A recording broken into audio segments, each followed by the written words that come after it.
Our first speaker today is Jennifer Raff. She is an associate professor of anthropology at the University of Kansas in the United States of America, and she is the president of the American Association of Anthropological Genetics. She received a bachelor's in biology and anthropology from the Indiana University Bloomington in 2001 and a master in anthropology in 2008. She defended her PhD dissertation titled An Ancient DNA Perspective on the Prehistory of the Lower Illinois Valley in 2008. In 2015, she was appointed as assistant professor in biological anthropology at the University of Kansas, where she is still today. Her research focuses on the population genetics of ancient and contemporary North American populations, mainly from the North American Arctic and the Midwest and Texas.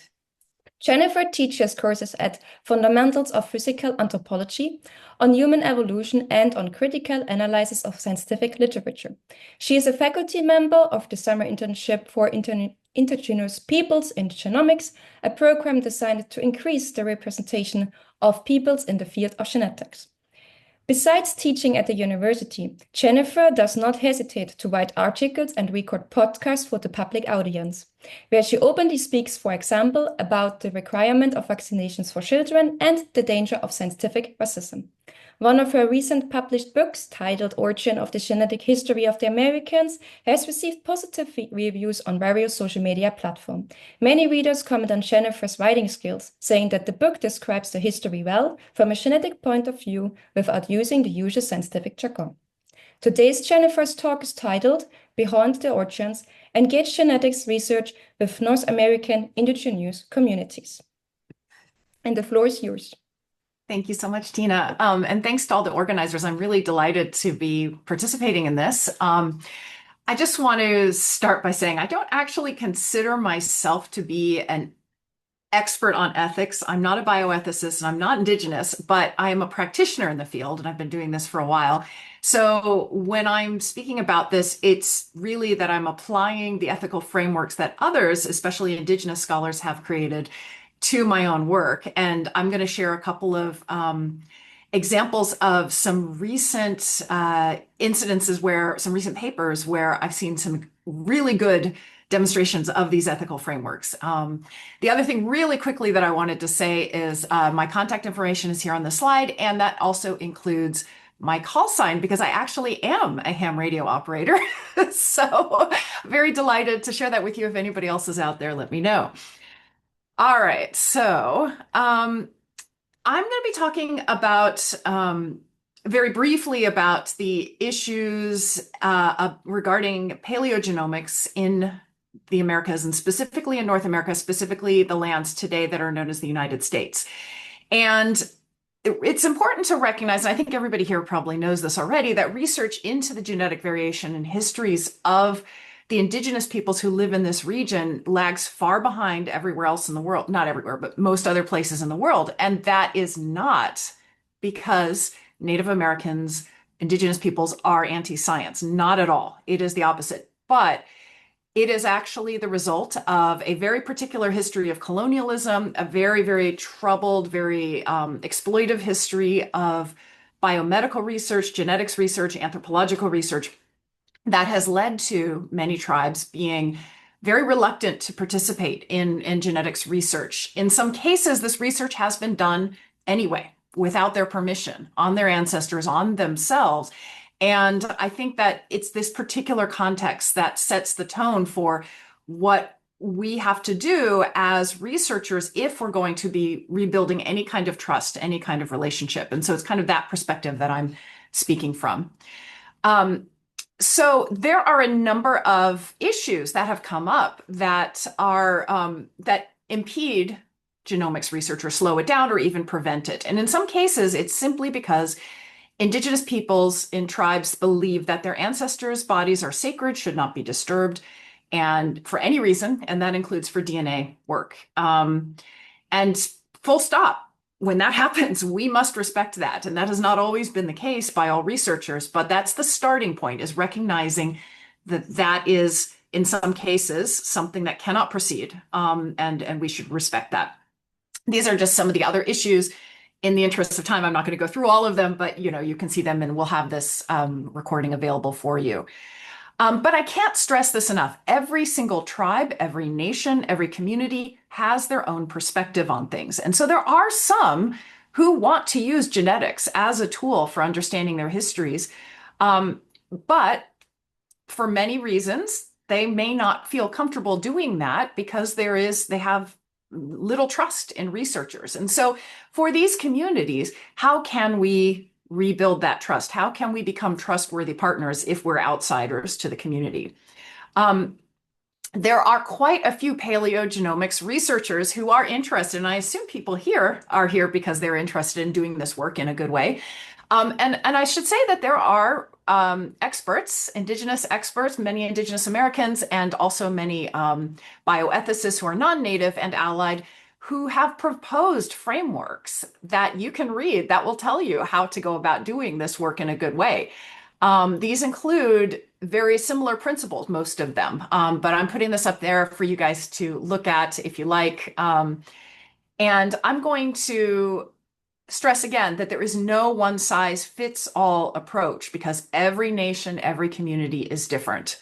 And so, but there are some underlying principles that are similar. And I want to give you just two examples of two papers that were published really in the last 2 years that do apply these frameworks in what I think is a very good way that we can learn from. We can learn also from negative examples of harmful research, but today I want to stress positive examples that we can learn from. I'm also happy to say that there are so many examples right now that it would way exceed the amount of time I have to speak to you. So I'm only going to talk about two of them, but understand that there are many, many more. We should probably put together a reading list at some point. It would be great to do that. Maybe I could write a paper about that. But anyway, let's start with this one. So this is a paper by First Writer and colleagues. Senior author is Ripon Mali from University of Illinois. And this paper, it was published in 2024, and it's an excellent example of community-engaged research that foregrounds not only respectful collaboration, but also benefits the tribal partners in tangible ways. And the first two authors are Indigenous members of the communities that are participating in this. This is a research that involves contemporary and ancient genomes, gives insights into the history of genetic variation in the past and in the present, and it gives some contemporary population history. So this other paper that I want to use is just published by Pinati and colleagues, and this is a project that was initiated by members of the Picuris Pueblo. I hope I'm pronouncing that correctly. They sequenced genomes from 16 ancestors and 13 living members of the community to provide an overall picture of genetic history and genetic affiliations between different Pueblo and populations in the Southwest. Okay, so what do these studies have in common?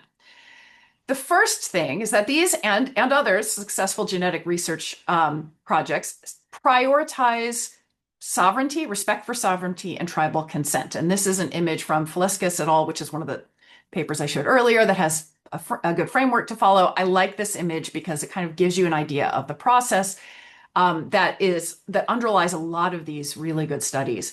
It puts the tribe as the decision maker over all aspects of research. And for us, at least in the United States and possibly in other countries as well, I'm not familiar with your ethics frameworks as much, but we have a ethical framework that very specifically stresses informed individual consent.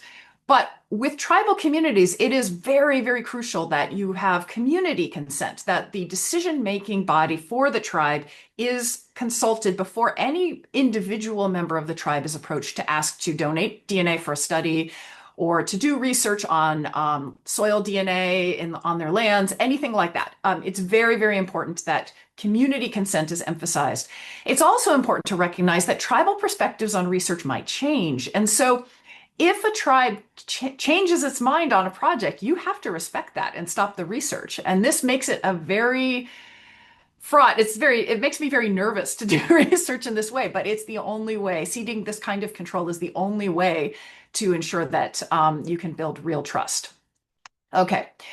Transparency is another important part of these studies that I think are really good. Successful paleogenomics research develops parameters of a project with the appropriate decision makers. And these papers that I think have been really good outline in detail how they have developed this research design and what were the consultation parameters and how did they engage the community. They put these papers, put these things into the papers themselves so that anybody can read it and see how they did it and learn from it.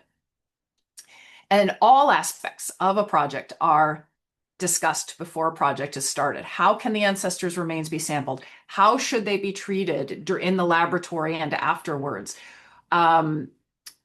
What happens to the samples and products after the research is completed? And in some cases, legal mandates are signed, legal agreements are signed. In other cases, it's more informal. Outsiders are not cultural experts. We must be aware that we may not understand necessarily what interpretations or might be culturally or legally damaging or demeaning. And so that's why collaboration is so important. There are terms that scientists use frequently, like specimens, that can be very offensive and demeaning to tribes. And so involvement of experts from descendant tribes can help outside researchers navigate language successfully.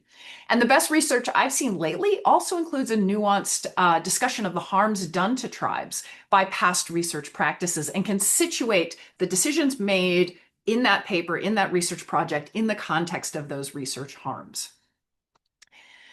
So data sovereignty is also very important. And I know this is something that you guys have discussed before.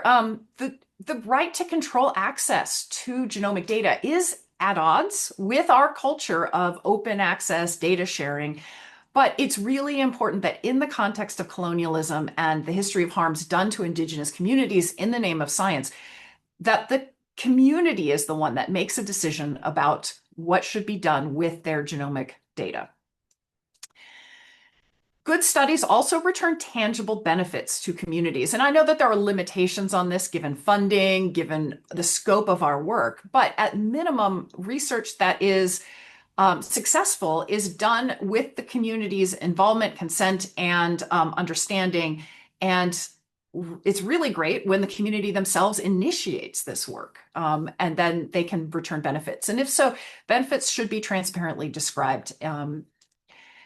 Finally, successful researchers recognize Indigenous peoples as expert knowledge holders about their own history. So their ideas and their interpretations shape the research design and the interpretation of results. So if we're being honest with ourselves, the timeline that's required to do this work in a good way is actually completely at odds with the pace of academic structures. And that's very difficult also in the intensely competitive environment of our discipline. So we have a lot of things that we should be thinking about in order to incentivize engaged research.